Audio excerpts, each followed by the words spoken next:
we welcome you to the residency of your colleague, the late Flight Lieutenant General Rawlings.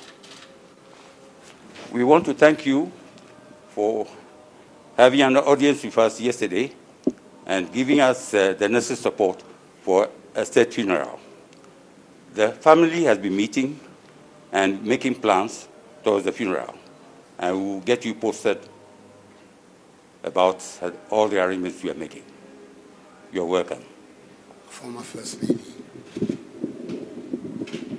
members of the family of President Rawlings,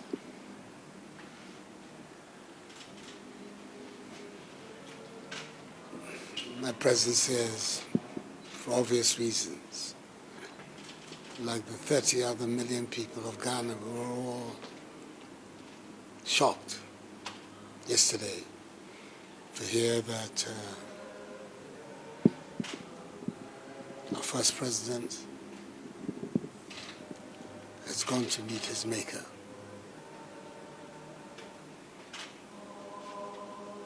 I found it so difficult to believe that the man I knew was a very dynamic, energetic, vital human being is today a corpse. But then it's an experience that will come to each one of us in our turn. The Almighty's own choosing. It's not our choosing, it is of His. So when I heard the news, I had the Chief of Staff make contact with you to let you know that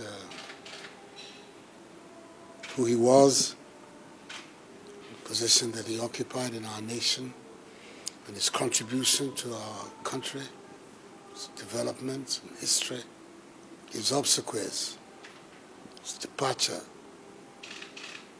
has to be the responsibility of the Ghanaian nation.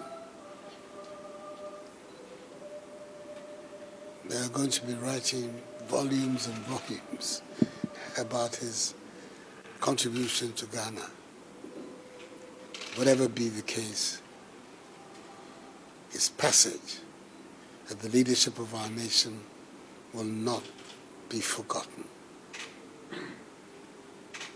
So I let the Chief of Staff indicate to you that I felt it was also appropriate that the formal announcement of his death be that of the responsibility of the President.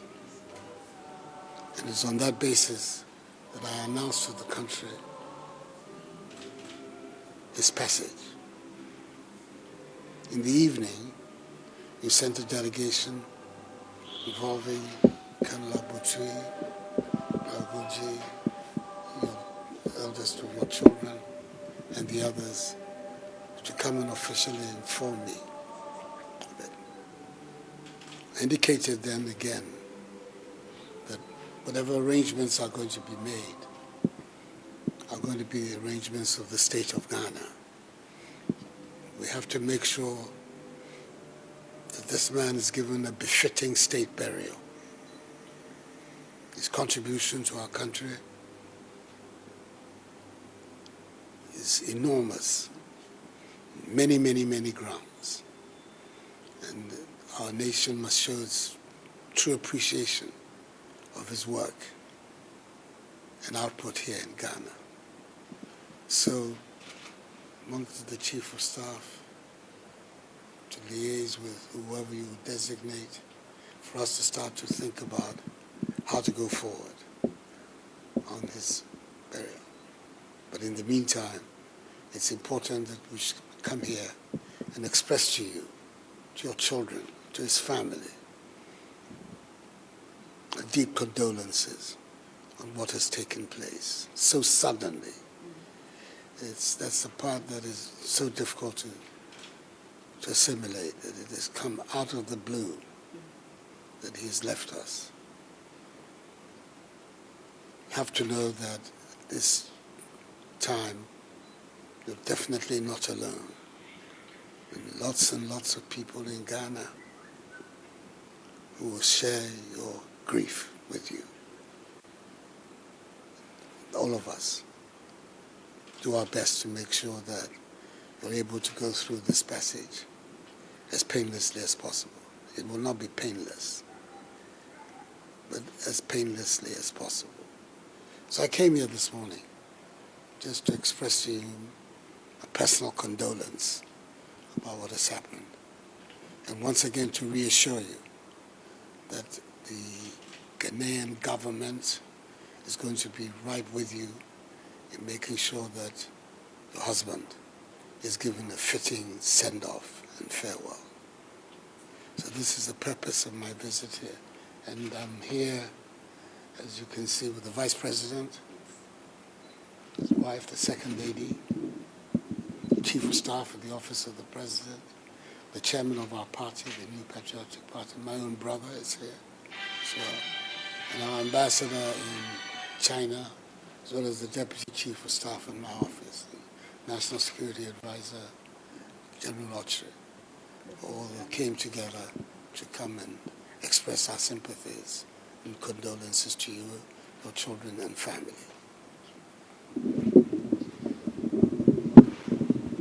On behalf of Her Excellency Nana Konadu Agyeman-Rawlings, the widow of His Excellency Flight Lieutenant Jerry John Rawlings, and the family, I stand here to thank you and your delegation for this show of support and for the immense honor done to His Excellency by ensuring that he will be recognized by a full state burial, and also the extension of all protocols and courtesies to the family to ensure that we honor his memory as a result. Indeed, this was unexpected. I suppose, on the one hand, he managed to send his mother off first, which was one of his concerns, which he made a point of mentioning in his tribute to his late mother. And as you rightly said, the Lord giveth and the Lord taketh. And we cannot comprehend the reason why, but we do have to understand that this is the reality of our lives. It may not be today, it may not be tomorrow, but the certainty is that death is something we all have to live with at some point. We have to face. Your Excellency, the family has only, things are still up in the air. We are yet to discuss the date of the funeral, and as such, what we can do today is to thank you once again for paying us a visit today and honoring us, and to let you know we will work closely with the Chief of Staff and with State Protocol to ensure that the wishes of both are honored as much as possible, both the family and of the state, to ensure that this goes off without a bit of a problem at all. We go through smoothly and honor the memory of the man he was. Once again, we thank you, and may God bless you all. Thank you.